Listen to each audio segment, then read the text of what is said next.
Dopo il successo di pubblico nei teatri, la storia di Armido Scomparina diventa un libro fresco di stampa. Era tutta campagna, il titolo di un romanzo prezioso, individuale e collettivo, un personaggio di fantasia, quello di Armido, che potrebbe però essere il nonno di tanti, giovane adulto nel Veneto del dopoguerra, fatto di miserie e privazioni, ma anche tante speranze. È una famiglia povera quella di Armido, molto molto povera, a tal punto che quando si mangiava e onge parecchiava a toia. Però una grandissima dignità, una grandissima voglia di rispettare quello che è l'elemento fondamentale, cioè l'orgoglio, che è la forza di quello che è il nostro popolo, i Veneti.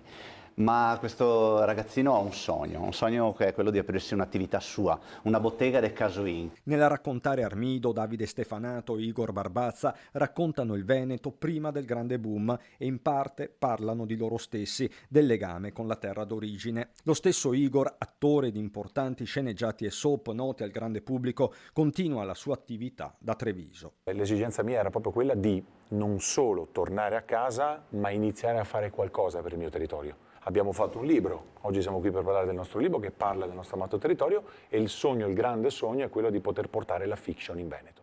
L'idea di poter portare un prodotto di lunga serialità qui.